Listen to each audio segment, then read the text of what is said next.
everyone. Welcome back, and I would like to introduce our next keynote, or in some ways our last keynote speaker. And I want to introduce him a little differently. I want to talk to you about something that you should all know about, and that's the forest. And what's the forest filled with?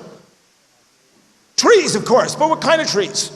Well, all kinds of trees, types of different trees, some young, some old, some saplings, some old growth forest. That's a real healthy forest. We are a community. And if we're healthy, we won't be a tree plantation planted by Weyerhaeuser with all the same pine trees at the same day.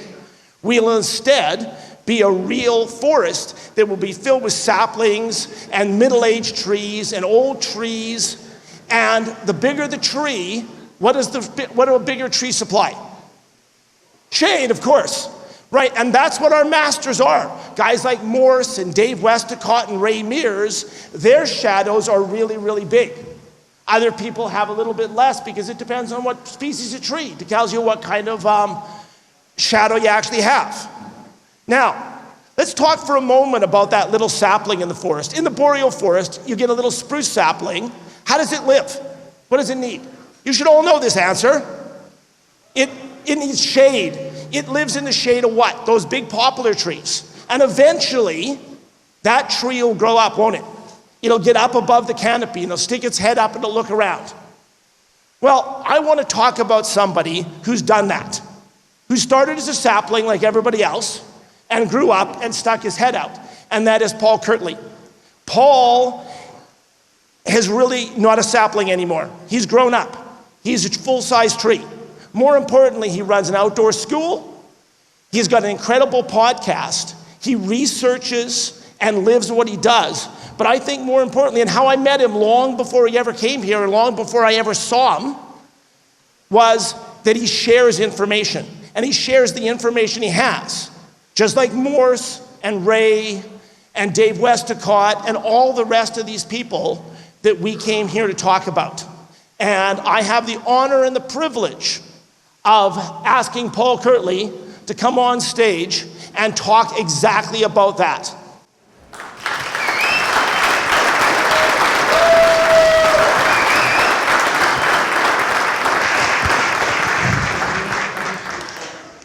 Well, that's a tough act to follow. Thank you, Bruce. Before I start, I want to give a big thanks to Fjallraven for sponsoring this keynote. Are they listening? Fjallraven?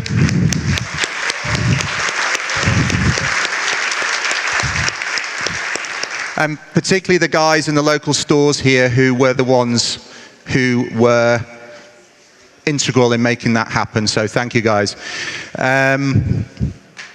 So, yeah, tough act to follow that. Thank you, Bruce. Who had never heard of me before this event? Be honest. Excellent. Good. Who had heard of me before this? Good. And can anybody shout out why? Not because of the GBS website, anything else? Ask Paul Kirtley. YouTube, podcast, Tree and Plant ID course. Ray Mears, he never promotes me, but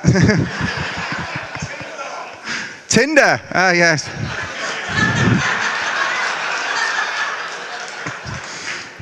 Different type of Tinder, eh? Yeah. At least it wasn't Grindr. Yeah. So, good. It's all kind of internet stuff, isn't it? I haven't written a book. I'm writing a book because I was asked to write a book, but it's not published yet. So a lot of people like Moores and Ray and Dave Westcott and some of the other guys that I shouldn't really be in the same category as, but thank you, Bruce. I feel I've got some work to do yet. But we know them because of their books, and we really appreciate them because of their books. And they're fantastic resources, and we still refer to them to this day. So, title of my talk: Why we need your voice in the wilderness. This might seem like a disjointed ramble for a while, but bear with me, bear with me. It's the last day. It's the last day. We can have a bit of fun. Let's see if this works. All right.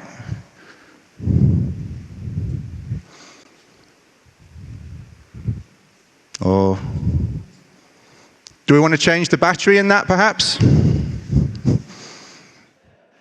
All right, so I'll do that, yeah?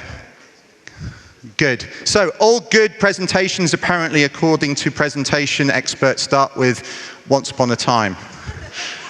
So I've done it, yeah. True, if you know, they say that, but you've got to veil it. You've got to veil it as something else, but I'm not, okay? So, once upon a time, life was simple. Yeah, life was more simple than it is today, and I'll leave that there for now. So I'm going to start with a question. We talked about some of the grandees, Moore's books, Ray Mears' books, etc., Lars's books, Dave's books. Can we imagine a world without books? They're integral to our learning, aren't they? They're integral to how we hold knowledge. Okay? So, does anybody know what this is?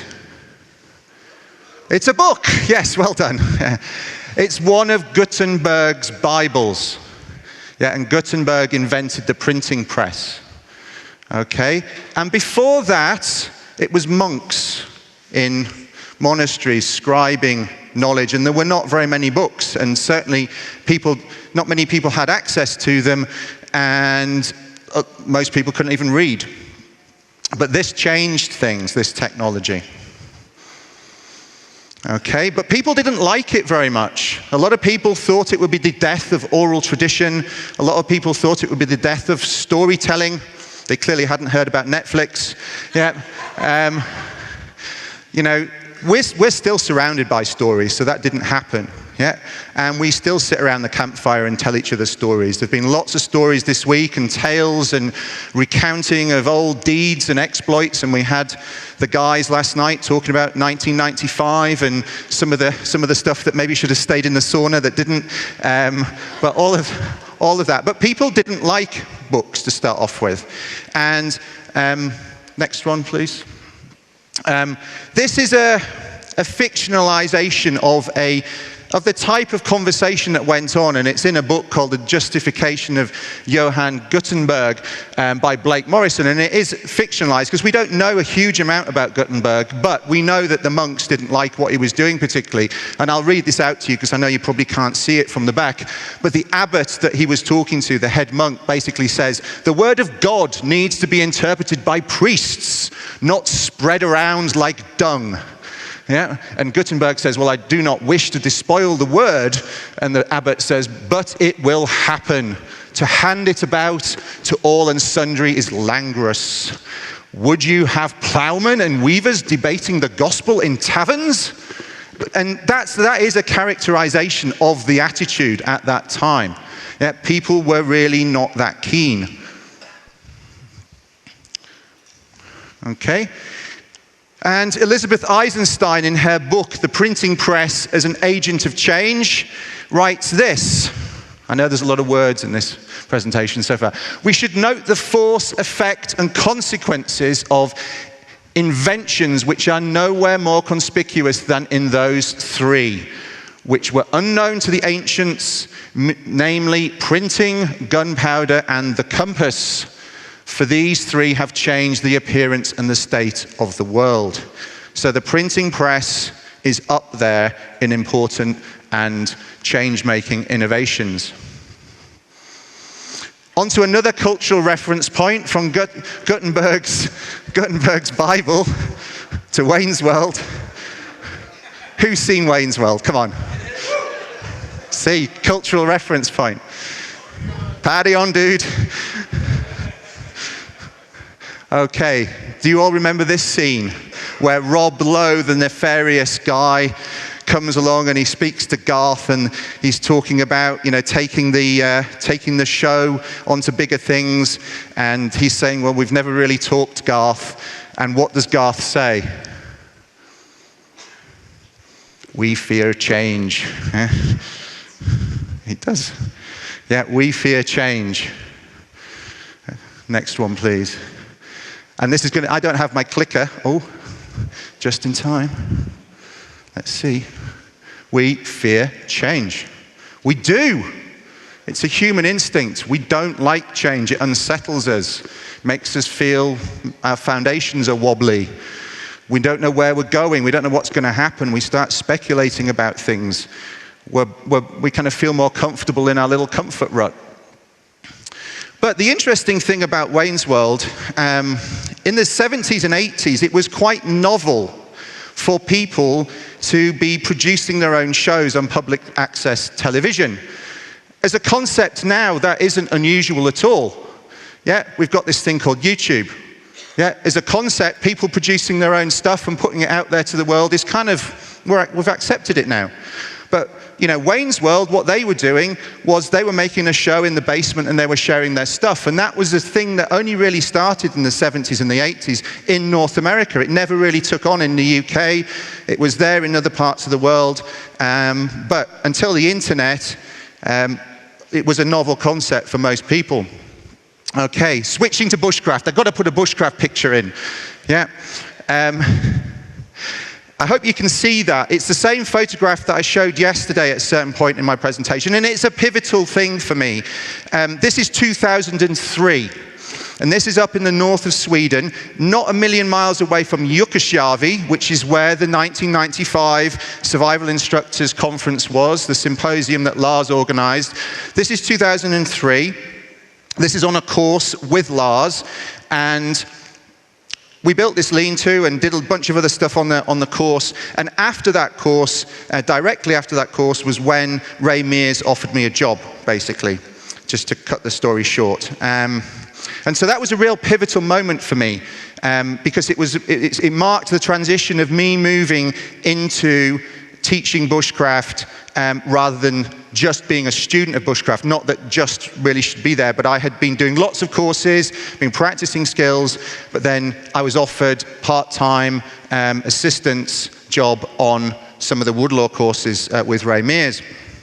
And there's a picture of Lars back then in 2003. Ray Mears is in the background there, and showing us lots of different shelter types and all sorts of stuff. Really good course. When I started working with woodlaw, I also worked with this guy, and in the spirit of honoring the people we've learned from, I learned a lot from this guy. This is Juha Rankkonen. A few people might know him or know of him. He's been mentioned a couple of times briefly at this convention. And Juha worked at woodlaw. He'd been there for a long time. He'd been working with Ray for a long time. He was a very good craftsman in his own right, of Finnish descent, but living in Sweden. And he's a really excellent educator, but not a lot of people know about him. And I just want to give credit and props to Juha for a lot of what I learned, not just about bushcraft, but also about the teaching and mentoring and coaching. He was an excellent, excellent guy, and someone who I'm still friends with. Okay, here is a date. So I talked about 2003, so that was kind of the start of my path going really deeply into this subject. Here's another date. Does anybody want to know what that date was? Go for it. I think that's when iPhone came out. Yes. Wow, you nerd. Yeah, so that was the date that the first iPhone was released. Yeah, it was announced in January of that year, and it was released in June 2007. Yeah, so that is almost 12 years ago to the day. Yeah, there's another date. Does anybody know what that is? You've got to be a real nerd to know what that date is. No. That's the date I incorporated Frontier Bushcraft. Come on, guys. Come on. You should know that. So, my company is less old than the iPhone. Yep. Yep. So all of what I've been doing in terms of building my business, I worked part-time with Ray Mears, then I worked full-time with Ray Mears for 5 years, and then I left towards the end of 2010, and shortly after that I started my own business to teach under my own auspices. And That's all within the time. All that I've been doing has been within the time that the iPhone has existed. So Frontier Bushcraft is my company, and I'm not here to promote my company, but I want to say that I like kind of, how to say, messages within messages, interpretations of things, and I worked with a professional designer for my logo, and he came up with 60 pages of designs, and we threw them all out, and we started again, and eventually we came up on this. And I'm not going to talk through what the logo means. It doesn't really matter what the logo means. What matters is that people remember it. But some people see it as an amoeba. Yeah, that's one thing that's like, oh, your logo looks like an amoeba.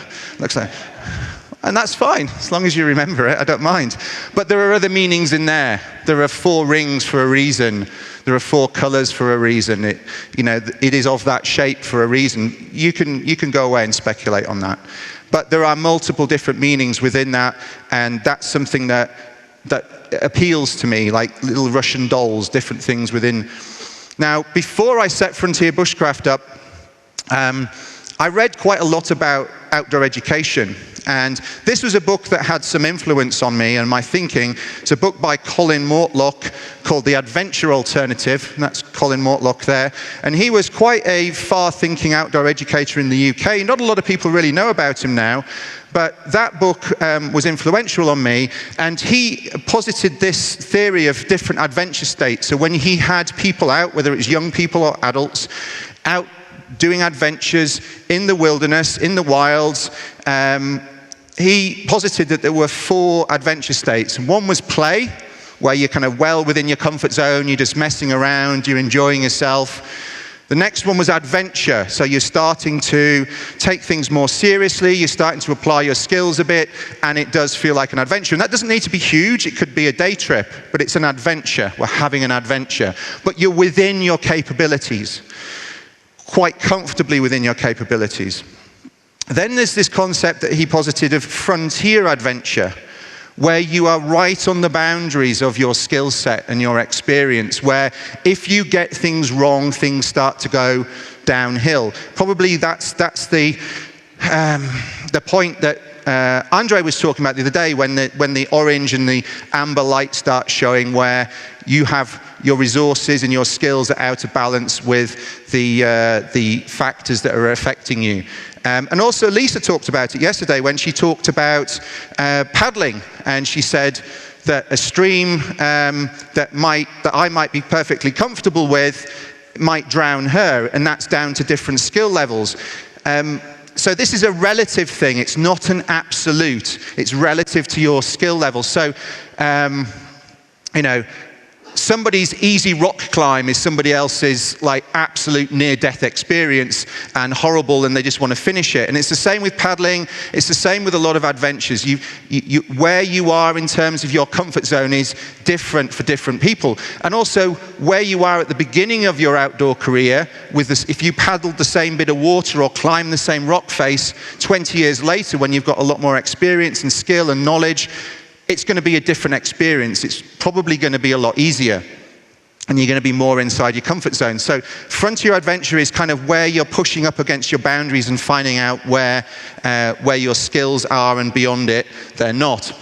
And then beyond that, when things just go, as we would say in Britain, tits up, that's misadventure, yeah, where things go wrong, accidents happen, and Andre did a fantastic job of explaining why accidents happen in his paradigms that he talked about the other day.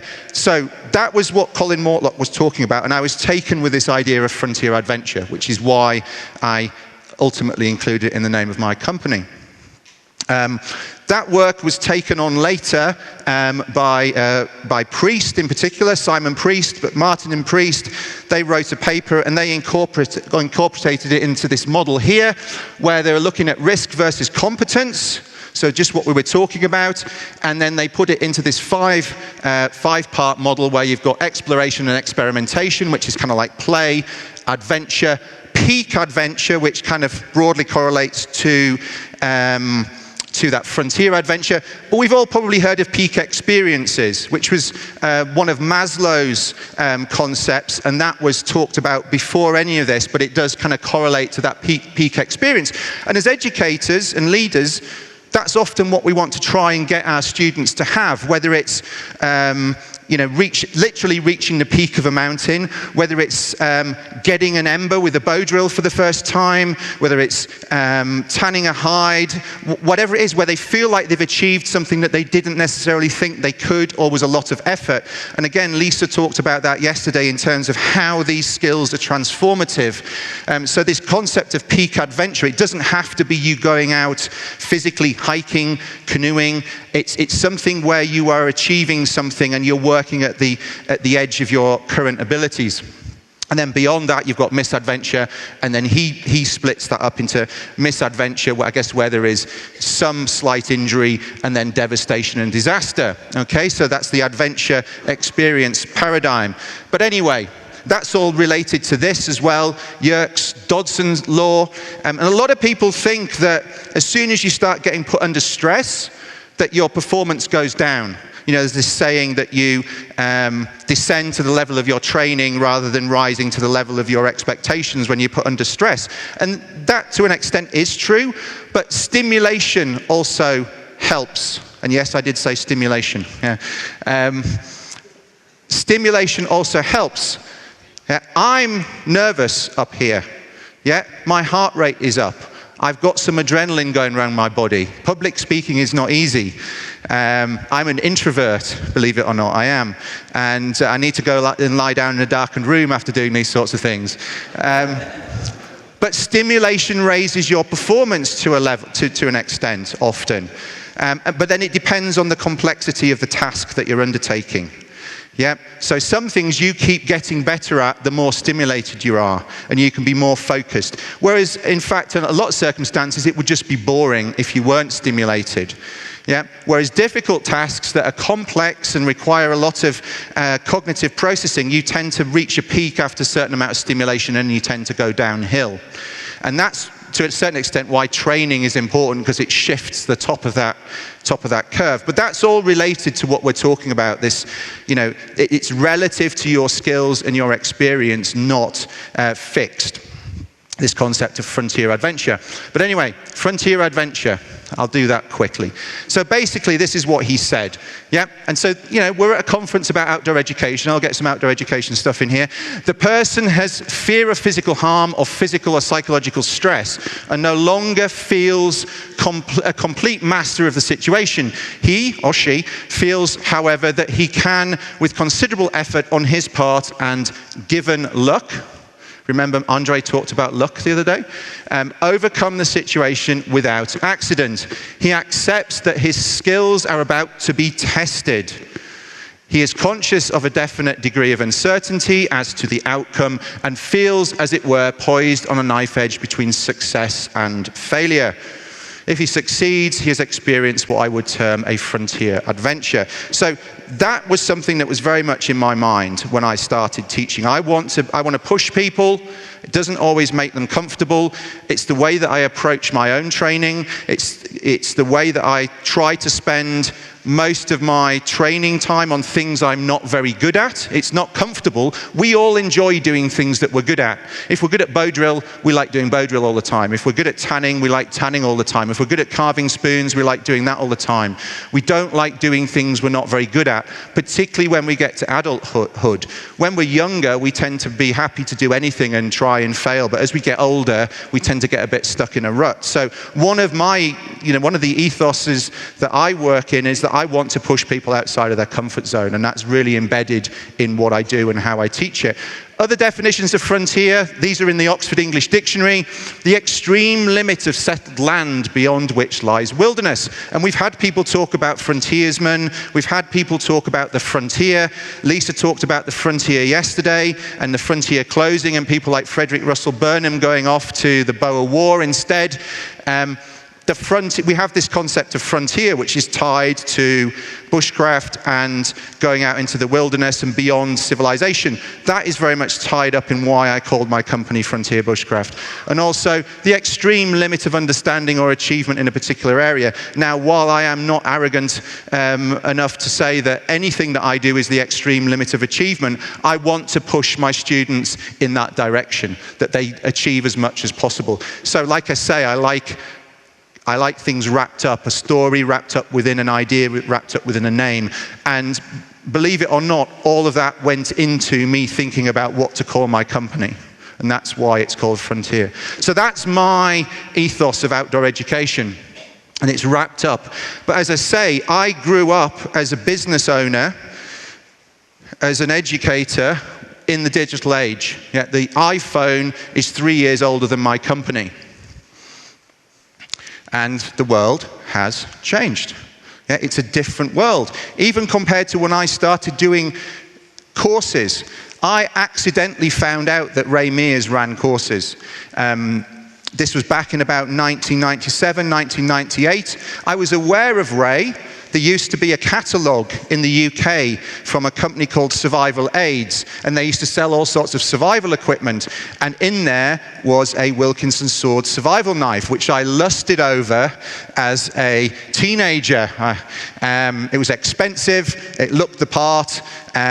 They're pretty crap, actually, but as a 13-year-old boy, I definitely wanted one. And it's designed by Raymond Mears. Now, that's something he likes to try and brush under the carpet these days. Yep, it really is. And in fact, I think there might have been some legal action there, so I won't talk about it anymore.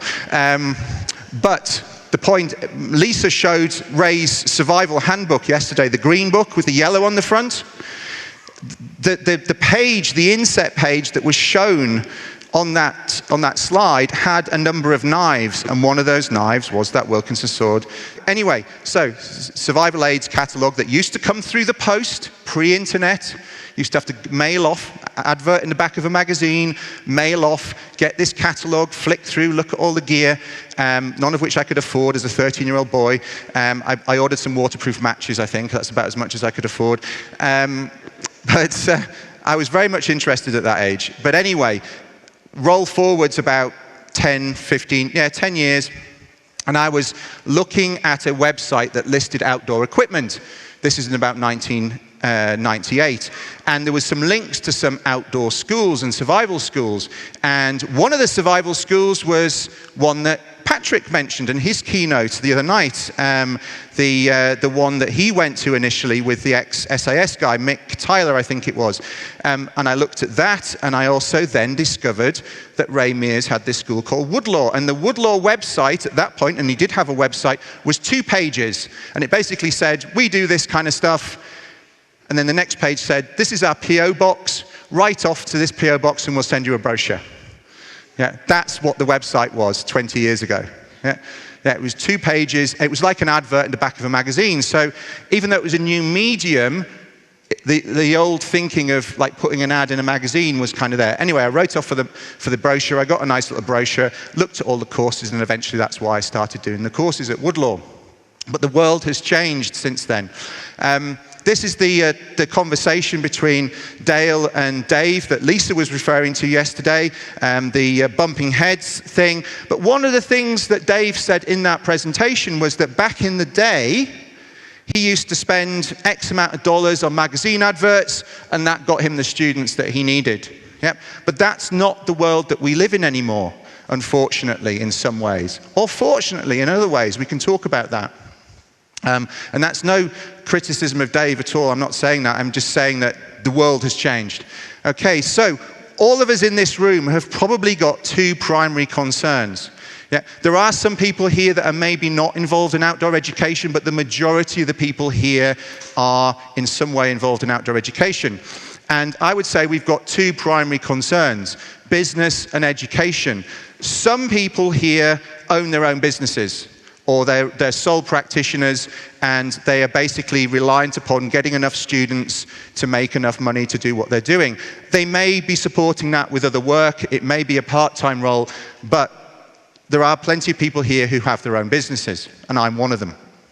There may be some people at the other end of the extreme here who are working for government-funded entities. They're working for universities, they're working for the military, and their work is funded. They're on a salary. They don't have to worry maybe about getting the students in, although increasingly at universities maybe they do, but they're at the other end of the spectrum. But we're kind of all on that spectrum somewhere, that we're involved in having to get students from somewhere, and we're involved in trying to educate them. That's why we're here. We want to share our skills, because otherwise we'd all be just in the woods. Yeah? There's a reason we're here, sharing skills, learning about how we educate people. So we're on that spectrum. There's probably more of a matrix where you could probably plot where you are, where your main concern is. Combination of those two dimensions.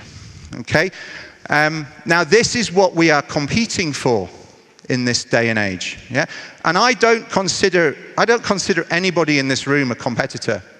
Some people might be looking at other people in this room and thinking of other people as competitors.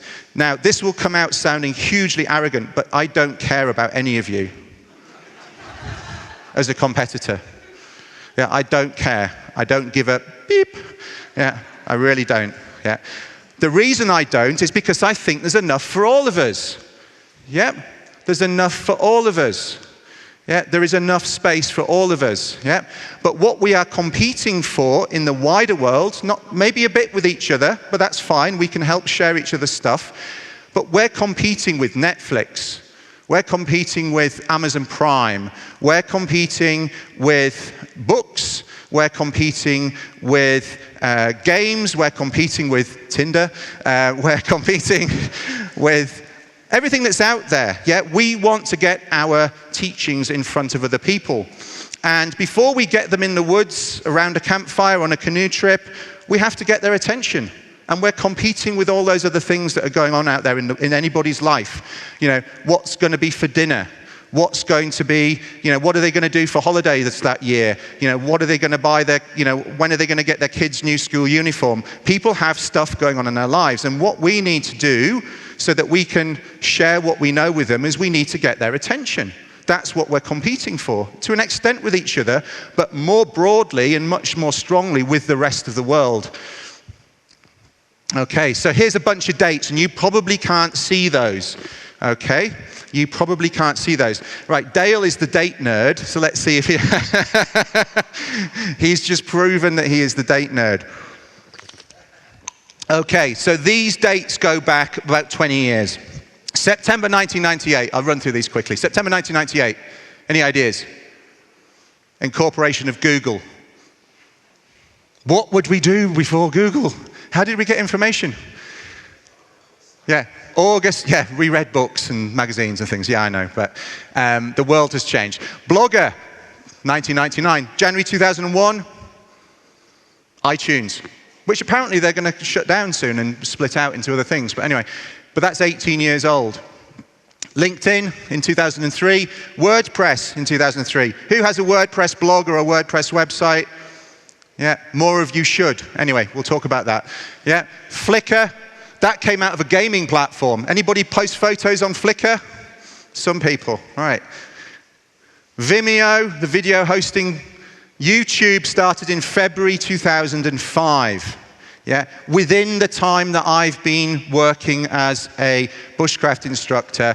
When I started in 2003, YouTube did not exist. And I feel like I'm a newcomer in the industry. But YouTube is younger than my business, my career in this industry. SlideShare, which started in October 2006. If you want the slides for this, by the way, you'll find them on SlideShare at some point afterwards. March 2006. Twitter, September 2006. Facebook, the all-predominant Facebook is only 12, 13 years old. And that was when it was released to the public, of course. It was within universities before that. Tumblr, 2007. SoundCloud, 2008. Pinterest, 2010. Who uses Pinterest in here? Yeah. Instagram, October 2010. The number of people, the amount of posts from this forum, from this conference, from this symposium that are on Instagram. There's quite a few. People are using it. Snapchat, I don't use Snapchat. I don't get Snapchat. I don't really need to communicate with 13-year-olds, but put bunny ears on myself and stuff. Yeah. Periscope still exists. Yeah, live streaming app. And Medium, yeah, which is like a free to enter blogging platform that's, anyway. So all of these things, yeah, are out there. And they're probably turning your blood cold, some of you. You're probably thinking, I just want to go to the woods. I don't want to have to deal with that crap. Yeah, why do I have to deal with that crap? That's not what we're here to talk about. But even if you don't want to get involved in any of that, you have to recognize that that stuff is there. That's where people's attention is. And I know we can argue about, disconnection from nature, and that's not a good thing, but that's where people's attention is. So if we want to get them into nature, maybe we need to grab their attention on those platforms first. Maybe. Yeah. The world has changed. Okay, so this is from a Rand Corporation report. Yeah, the Rand Corporation, you might remember, was famous for writing those papers about the Vietnam War that ultimately ended up with the fight between the Washington Post and Nixon and all of that. So that might be why you've heard about the Rand Corporation. But this was written in, I think, 1998. And he says, James A. Dewar, writing this report, says, changes in the information age will be as dramatic as those in the Middle Ages in Europe. The printing press has been implicated in the Reformation, the Renaissance, and the scientific revolution, all of which had profound effects on their eras, and similarly profound changes may already be underway in the information age. That was written 20 years ago, just around the time that Google was being incorporated. None shall pass. I wanted to put a Monty Python picture up there with Dave the Enchanter, but I couldn't find a decent one. None shall pass. Okay, this is something that Les Stroud mentioned the other day. Gatekeepers, yeah, producers, people who dictate what goes into television content. This is people who give you a book deal or not. This is people who decide whether or not you get tenure as an academic. Gatekeepers. Yeah? You shall not pass. You are dependent upon them to an extent to get the information to the people you want, whether that's television programs, whether that's books, whether that's magazine articles. You have to have magazine articles accepted as well. And certainly, you might need to go up in front of a board, you might need to write a certain amount of research, etc., and jump through hoops to get tenure as an academic as well. And that isn't down to just you, that's down to other people, and so there are gatekeepers.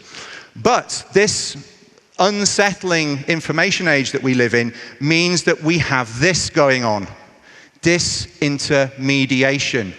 Yeah, Randy is sat there with a video camera recording this, and that will be on the Karamat YouTube channel at some point, as long as you don't lose the footage, Randy, yeah? Okay. Yeah, we don't need a gatekeeper to say whether or not we can publish that to the world now. Yeah, if we want to put that out there, we can put that out there. I can publish a podcast straight to your ears. Yeah? Anybody ever watch Phoenix Nights? 2 people in the audience. Coming in your ears. But I can have a detailed conversation with somebody, 2 hours conversation with Moores or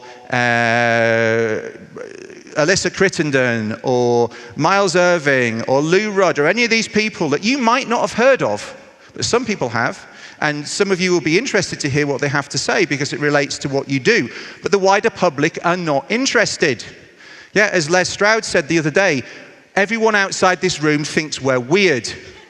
Yeah, we're all bloody, survival and bushcraft weirdos. Yeah, we all wear funny hats and, have knives and axes, and we're all a bit odd. Yeah, but we don't care because we're with the people who share our interests. And one of the things with this information age that we live in is I can share a podcast with somebody in Alberta, with somebody in Hokkaido, with somebody in Sydney. I can do that now. I mean, that's amazing. That's awesome. That I can do that without anybody telling me that I can't. I wouldn't be able to get those conversations on the radio. Yeah, even 5 minutes of those conversations on the radio, probably not. Somebody would say, nah, our listeners are not really going to be interested. It doesn't have wide enough appeal. We can go deep and very niche by publishing our own stuff. And it's because of disintermediation. We've got all these platforms that have been created, and all of those things that I listed there in the last 20 years, you can put information on them. You can share information on them. Flickr, WordPress. You can make sure things turn up in Google searches, YouTube. You can share information freely without anybody telling you that you're not allowed. That didn't happen before, and it still doesn't happen in traditional media. So what is social media? I think it's a really crap term. Yeah, it's not a good term. Because it means that people look at it wrongly. They are just online platforms for sharing information, where you can also build a relationship. Okay, so this isn't my ego speaking. Who had some contact with me online, whichever way, my blog, Facebook, Twitter, Instagram, listening to my podcast and commenting on it, who had some contact with me before this event and had never met me before? Okay, look around the room. And that's probably why I'm stood on this stage, because I'm a self-promoting bastard, yeah?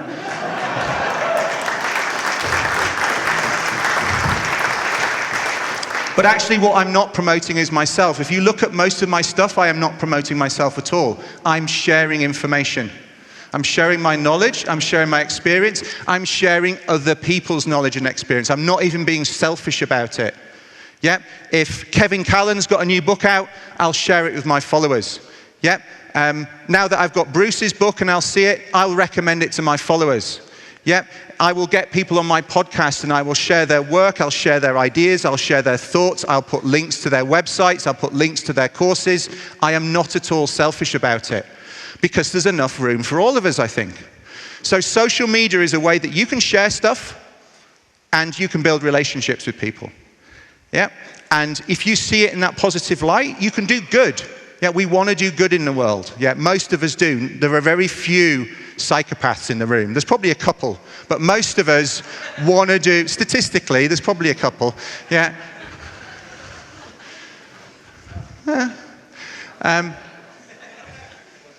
We want to do good in the world, and these platforms allow us to do that in a way that we've never been able to do before.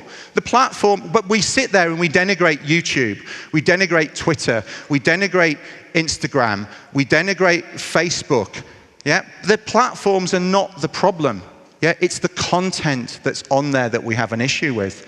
And if you don't like the content that's on there, put some other stuff on there yourself. Or shut up about it. Seriously.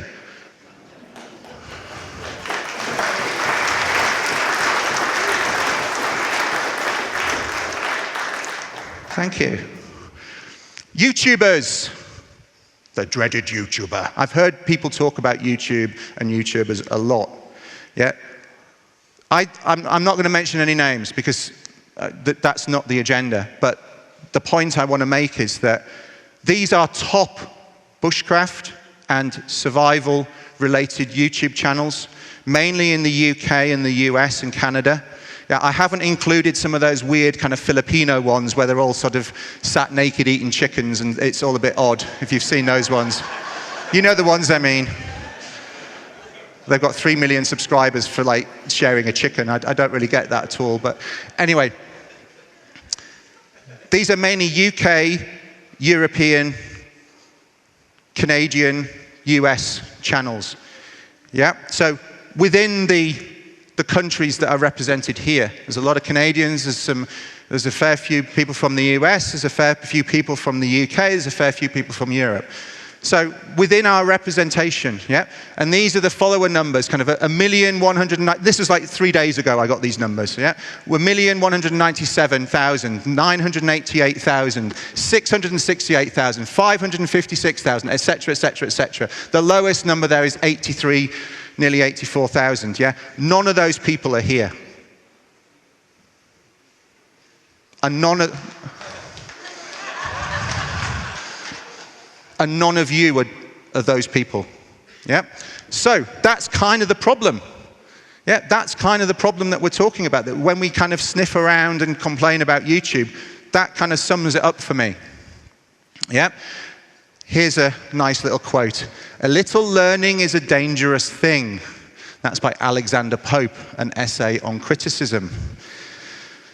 Yes, a little learning is a dangerous thing. Going back to what Dave Westcott was saying the other day, don't just learn something superficially and then share it 10 minutes later, but that's happening a lot on the internet.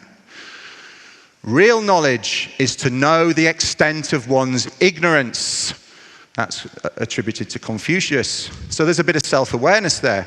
And I think a lot of us in this room are probably in that camp. Yeah. We're like, oh, yeah, I know a bit about this subject now, and I know that I don't know very much at all. Yeah, there's a lot to learn. And then William Shakespeare kind of summed both of those statements up here in As You Like It. "The fool doth think he is wise, but the wise man knows himself to be a fool." Yeah.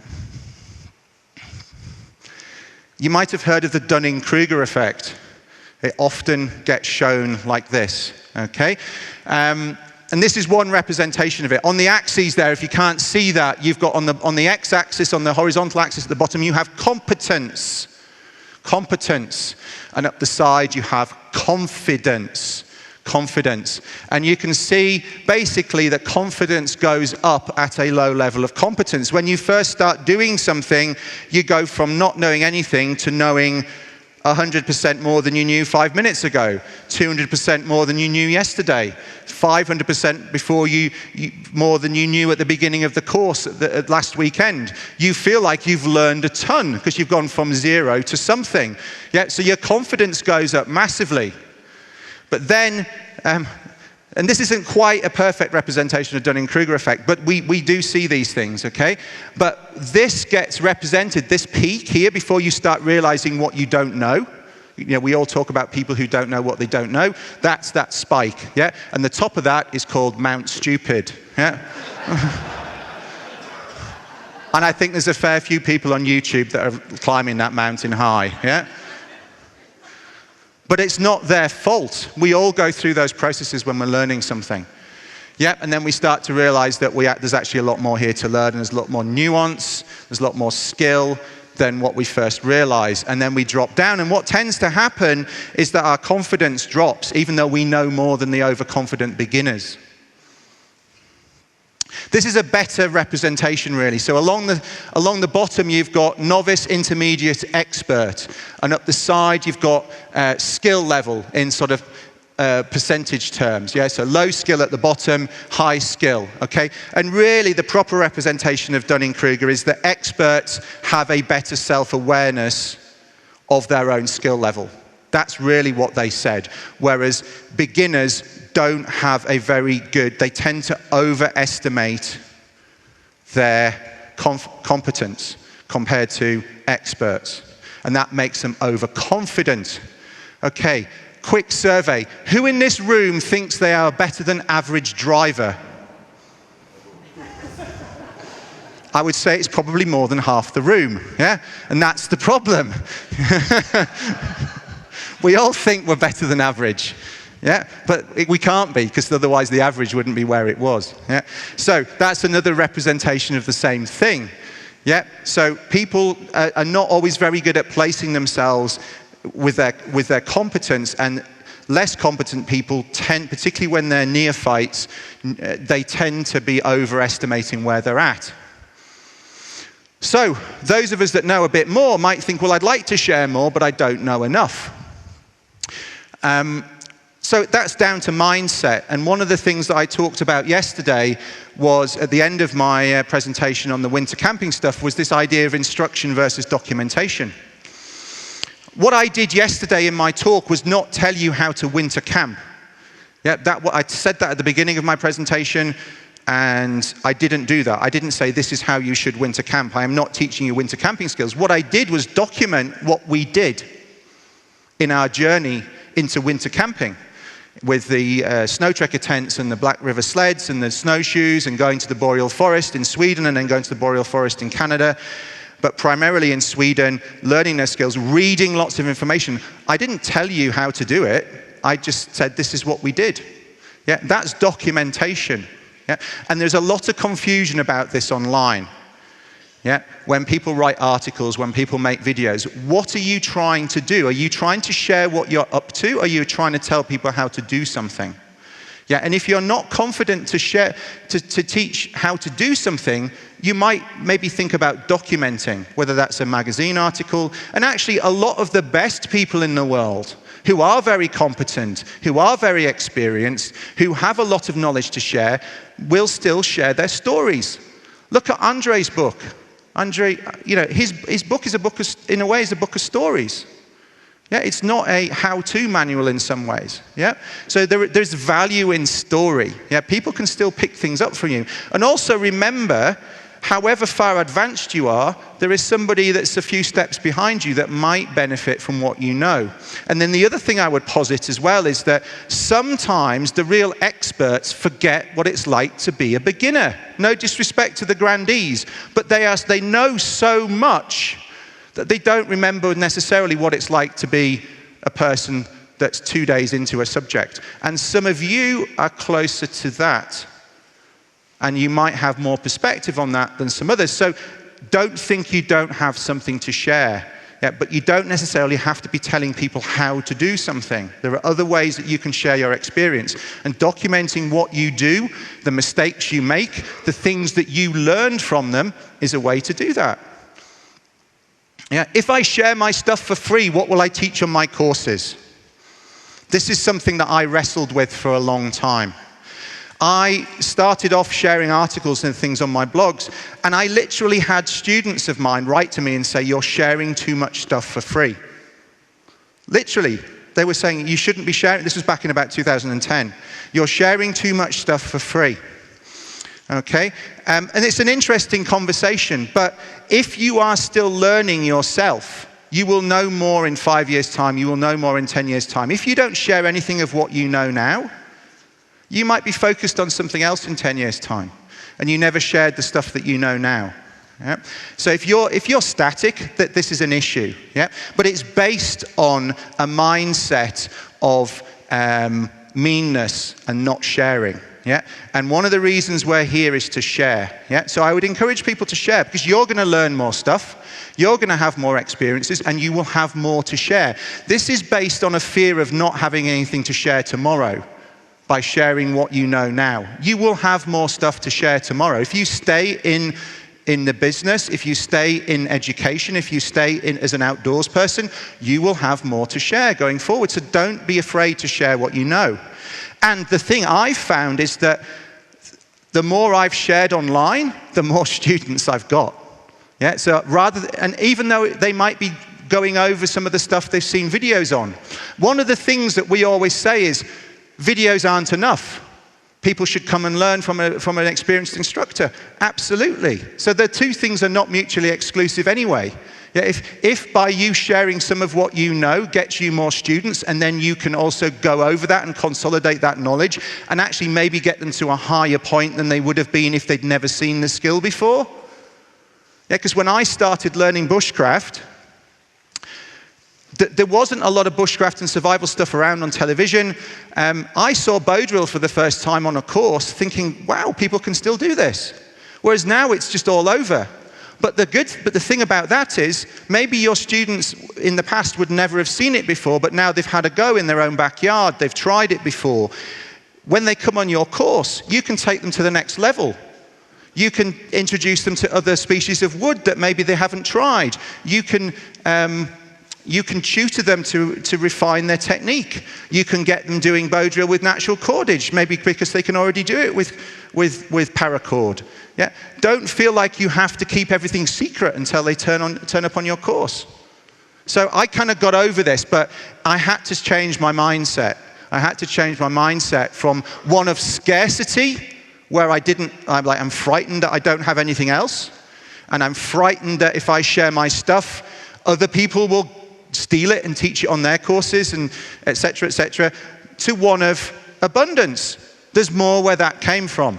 There's enough for all of us.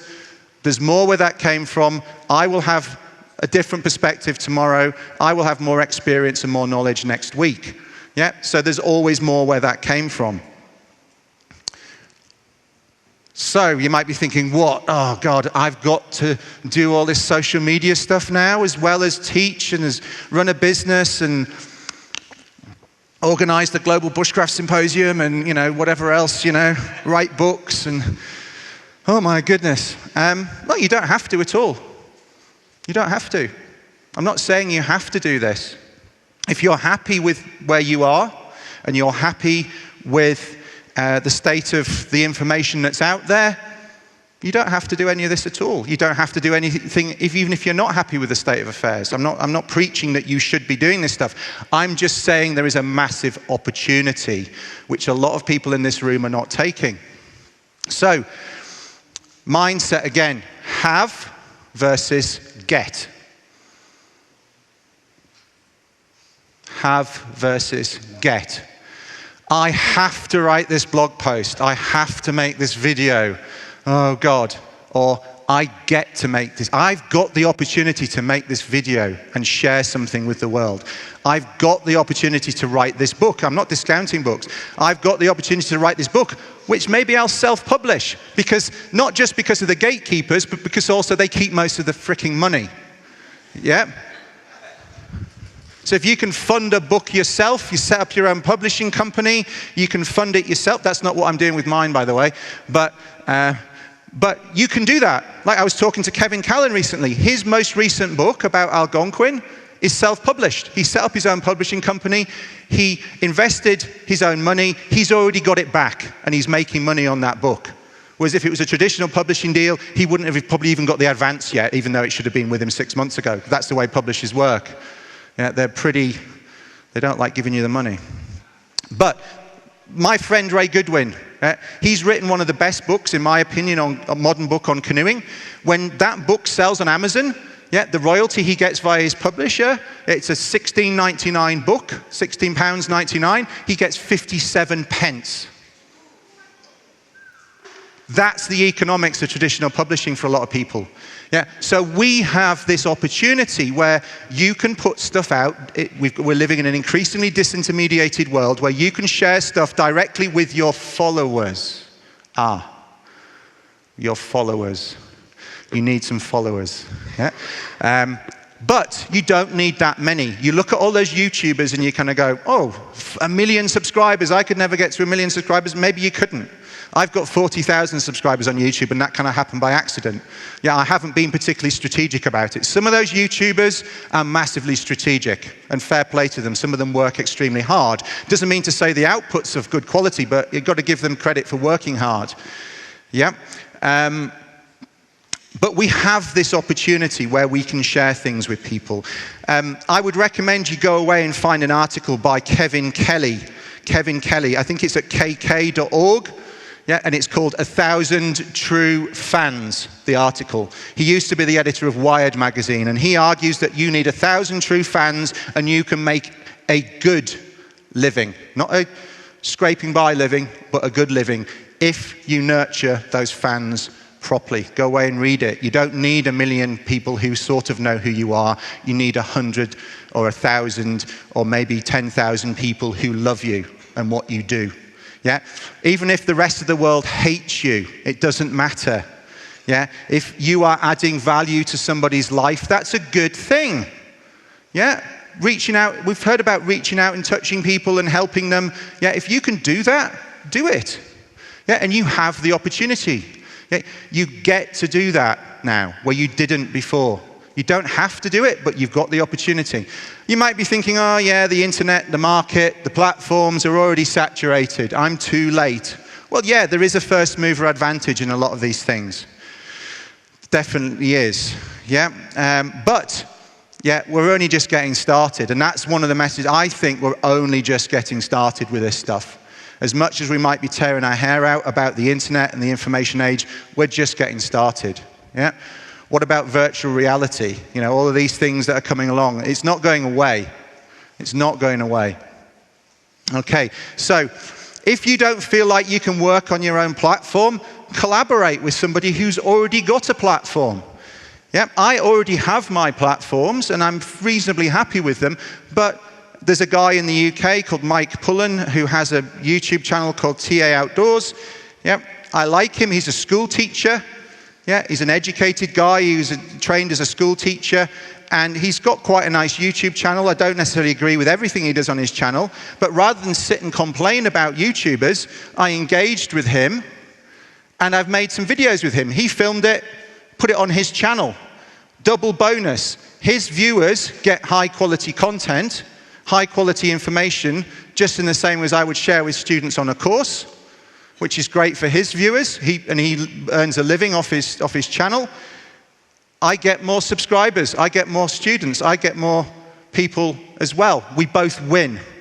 Yeah? Business doesn't have to be ripping each other off. And in fact, good business isn't ripping each other off. Good business is mutually beneficial. You're creating value. That's what business is. Yeah? Creating value. It's not based on scarcity, it's based on sharing stuff. Yeah? We did one before that. So just to say, that one that we did a couple of months ago has already had 120,000 views. That's 120,000 people seeing my stuff that would never have seen it before, perhaps. Although there probably is some overlap between our subscriber bases. Yeah. Also, the first one we did last year is up to nearly 1 million views. Yeah, I wouldn't get 1 million views. The most any of my videos on YouTube have got, most views any of my videos on YouTube have got is probably about 275,000. I do a video with him, an hour and a half of sharing skills, some of which is me teaching Mike. He's humble enough, and that's what I like about him. He's humble enough to say, I don't know some of this stuff, show me. And that's great, because that goes back to sort of documentation of his journey, as well as me being in a more instructive mode. That's had nearly 1 million views, that video. So you can collaborate with people. Collaboration is something that you should think about. And in fact, it's actually quite hard to self-film. You can self-film. Les Stroud is an expert in that, of course, but it's quite difficult. Yeah, if you can have somebody that comes along with you and films, that helps. People can't learn, insert whatever, bushcraft skills in this case, from the internet. Who's learned something from a book? Yeah, so you can learn something off the internet, as long as the information is right in the first place. Yeah? Whether it's reading or watching. Who's like gone onto YouTube, how do I fix this software on my laptop? How do I fix the sync? How do I change the carburetor on my whatever? Yeah, you can learn stuff off the internet. Yeah, I've got a bunch of free stuff on there, some of which is instructional, some of which is documentation of journeys and things. And I'm very clear about which is which in my own mind. That's the Aurora picture at the top there that I showed yesterday, the one that was like the cathedral. That's where that came from, northern Sweden. I've also got a couple of online courses. So 95 to 97% of the stuff that I've got on the internet is absolutely free. Yeah, and it's better quality than a lot of information out there, in my opinion. But I've also got some paid courses, if people are interested. Hopefully my fanboys are here. If you are on one of my online courses, stand up. All right. And of those of you, who lives in the UK? There you go. So they're students I would not have had otherwise. Yeah, because the catchment area is too wide. Yep. So, and there are other people here that are maybe not in the room who are also on those courses. So you can share information at a distance and you can improve. People have to do the work. They have to go out and work on their skills. That's the key component that a lot of people watching YouTube videos don't do. Yeah, they just watch it vicariously, yeah, and then they don't really improve. As Andre said the other day, watching a video of somebody playing a piano doesn't teach you how to play the piano. Yeah, you have to go and practice, and it's the same with this stuff, and you have to be motivated. But the medium is not the problem. The medium's not the problem. This is all just too much work. I just want to go to the woods. Fair enough. And you know, if you're an educator and you have a business where you're happy and you've got students coming in by word of mouth, by local advertising, cool. Do that. Go to the woods. But there are other methods as well that might be of interest to you, and that's all I'm trying to say. You have the opportunity. You don't have to do it, but the opportunity is there. Mindset, okay? Entitlement, and I might offend some people here, versus work. Yeah?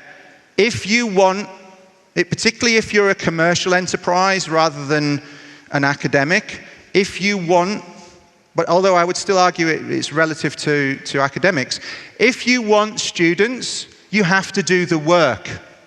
Because if you just expect people to walk through the door with you sat there, you're being extremely effing entitled. Yeah? You've got to do the work to get the students. You've got to show them why it's worth their time and their money to come and learn with you. You don't have to be aggressive about it, but think about what you're asking. You give up a week away from your, come and do a course. Give up a week away from your family, from your loved ones. Give me some of your hard-earned money. Give me, if you're in the US, 50% of your annual leave. A lot of people only get 2 weeks. In Europe, it might be 25% of their annual leave. You're asking them to give up that to come to you in the woods, yeah, and you're not prepared to work to earn their trust. You don't deserve any students, frankly. And I'm sorry if I offend anybody, but that's the truth. Yeah, you got to do the work. Just because you love bushcraft doesn't mean to say that you can sit in the woods and expect people just to turn up. You've got to do the work. Yeah, don't be entitled. But as soon as you start doing the work, you get the rewards. Okay? Cognitive dissonance. There's a lot of that around. Yeah? Fake news. That didn't happen. Nonsense versus truth. And we've talked a lot about honest sharing of skills. We've talked a lot about BS on the internet. We've talked about wanting to share solid skills in context that are evidence-based, that are based on experience, that are not going to kill people, that is the right way to teach people, it's the right way for people to practice. Yeah? And we want to be on the side of truth rather than nonsense. And we think we maybe live in a world where there's a lot of nonsense around, particularly on the internet, and we want to stay away from it. But I'll read you this, and I apologize it's a bit lengthy. But again, this is from Eisenstein's book on the printing press. And this was published in 1979, so before the internet era, really. Certainly before anybody here had access to the internet. And it was harking back to the influence of the printing press in the Middle Ages in Europe. Roughly during the first century after Gutenberg's invention, print did as much to perpetuate blatant errors as it did to spread enlightened truth. Putting scribal products into print resulted in a cultural explosion. Never had scholars found so many words, images, and diagrams at their fingertips. And never before had things been so confusing, with, for instance, Dante's worldview achieving prominent visibility at the same time that Copernican views were making their way into print. Nonsense and truth seemed to move hand in hand, with neither made uncomfortable by the presence of the other. Sounds a bit like the current state of the internet, doesn't it? Yeah, so nothing is new here. Yeah, it's not a new problem. So I would posit that we're at the beginning of something in the information age. All those platforms are only about 20 years old. Most people have only had access to the internet for 20 years. There is a lot of rubbish out there. There are no filters. There are no gatekeepers, but there's also an opportunity to share good quality information. Yeah, and it's a wilderness out there at the moment. Yeah, it's a frontier. Yeah, and I've kind of castigated people a little bit, maybe, and ruffled a few feathers, but really it's a call to action that I would like more of you out there sharing good quality information with your students and other potential students, because we can then all share each other's stuff, we can all support each other, and we can show the world what the good stuff is. There's a lot of good stuff here, but most of the people that are putting stuff out on the internet, most that have wide followings, are somewhere else. And you guys have got a lot of knowledge that you can share, a lot of experience, a lot of love, a lot of perspectives that you can share with people. And as I say, it's not over, it's just beginning. And there's lots of opportunities there for you to share information with people. And from a personal experience, yeah, I feel like I've helped people that I've never met before. And I also feel like it's enriched my business, but it's also much more importantly, enriched me as a person. More interaction with people has meant that some of my views have been challenged, some of which I've built more robust defenses of, some of which I've changed. Yeah, you've got to go out to those edges to grow. And so really, what I'm saying is we need more of you in that wilderness that is out there at the moment. It's a new land that has been created in the last few years, and all of the values that we've shared at this conference, we can share with the world by doing that, and that's what I would ask you to do. And before I finish, I've been making some notes through the conference, through the talks, so forgive me for flicking through this, but I've got them marked, okay? So, Les Stroud talked about gatekeepers and producers, and he also, in answer to one of Dave Holliday's questions, said we can do it on our own on the internet, and we can. If we want to share stuff that the TV people don't want to put out, we can do it on our own, and not doing it for the money is also something that Les said. Yeah, if you're doing it for the love of it, but if you've got a business that's dependent upon students, you get the benefit eventually. Yeah, don't just think transactionally. There's a lot of people using social media who are very transactional. They'll post something on Instagram and they'll go, here's a picture of the woods I work in, here's a link to my courses. That is absolutely the wrong way to use social media. Yeah? Share something useful with them. Why is that useful? It's not useful at all. Share something useful, a tidbit that's useful. And then over time, they know to like and trust you. And then say, here's my courses. Yeah? Or they'll probably seek you out anyway.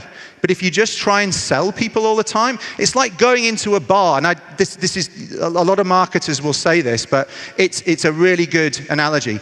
Like if I went into a bar and went up to a girl at the bar and I said, shall we go back to the motel? Yeah, for a bit of, she'd slap me in the face, throw a drink at me and walk out. Yeah, that's not how you date people. Yeah. Yeah, and it's the same with marketing. You don't do that. You build a relationship first. Yeah, and it's the same with your students with all these online platforms. Don't be so transactional. But anyway, Dave Westcott talked about not just learning stuff and then teaching stuff. Yeah, and that's very important. Yeah, and you've got to share the context. Share the context of why things are important.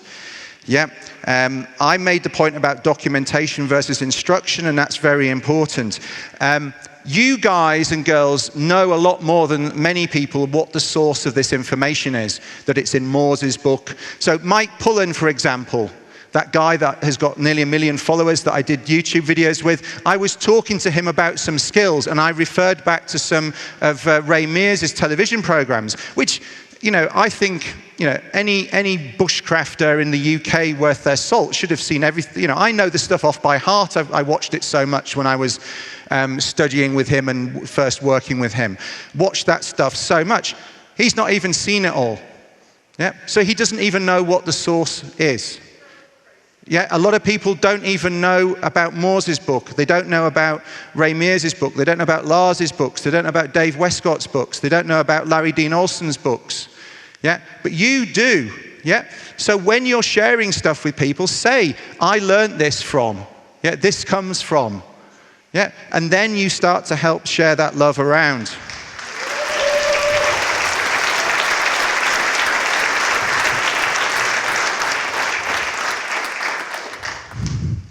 Dave Holliday in the panel the other night said he hates how people who can't handle knives become knife company reps.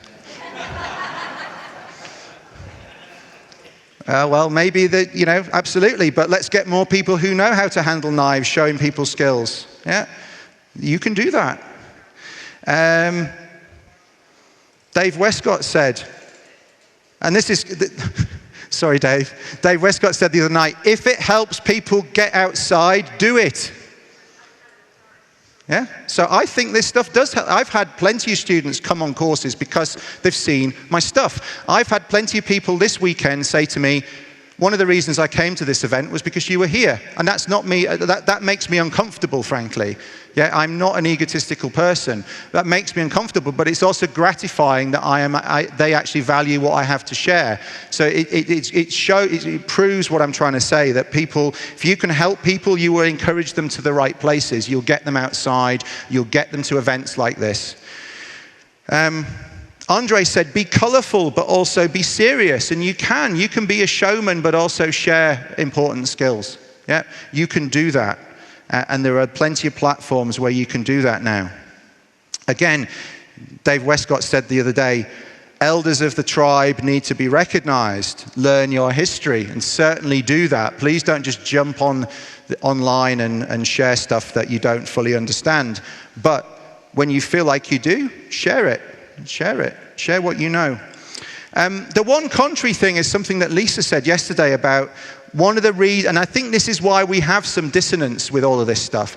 One of the reasons people are interested in bushcraft and nature is because they want to get away from all this technological rubbish, which is fair enough. Yeah. And they want to minimize technology, and they want to eschew technology. And I wonder that if that's why we have this dissonance. But also, particularly if you are a new, if you've got an established reputation, you've got a ton of books and you've been in the industry 50 years, fine, you don't need to get on Instagram. If you're starting up new now, I would say that it's probably the cost of entry. Yeah, because if nobody knows who you are, you're not going to get any students. And it isn't necessarily about money. It's the same with academics. If you're doing outreach work, yeah, the universities like it. There's a lot of academic research that goes on and the general public never get to hear about it. If you can share stuff with people and they benefit from it, you build your reputation, you get more students, and it's fantastic. So I genuinely think that even though it might not sit that comfortably with us to be, using this technology all the time because we like being outdoors, equally, if you want to help students, if you want to teach people, you've got to share stuff, going back to what I said originally, where their attention is. Yeah, just go where their attention is, distract them, get their attention with your good stuff, and lead them down a route of learning, which is what you all want to do. And there's a great opportunity to do that. And you can be efficient. You don't have to be on your phone all the time. Be strategic about what you want to do. There's a few people here, like Frank and Nick, who are doing a great job with using the technologies, but still having a very full outdoor life as an outdoor leader. And, they're really good models. Those guys just stand up just to recognize. Is Nick in the audience? Nick Gordon? I thought I saw him earlier. There. And Frank here. Yeah, these guys, speak to these guys about what they're doing with their businesses. Yeah, because it really works. It's not just about me. Last one.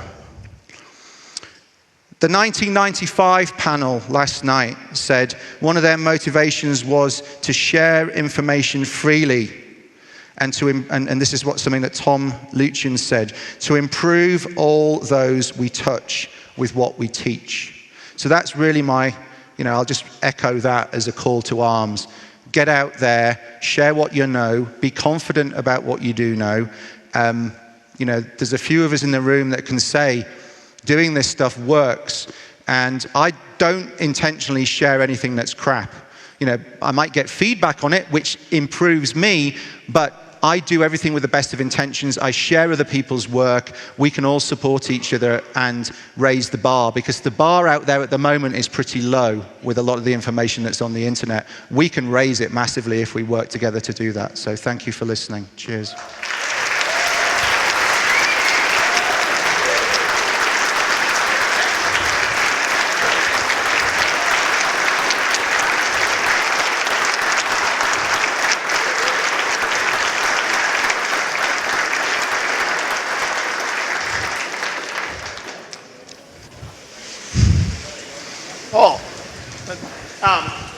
On behalf of the Global Bushcraft Symposium, I would like to present you that. Thank you. And thank you for inspiring us all to do better. Thank you. Thank you. Thank you for having me.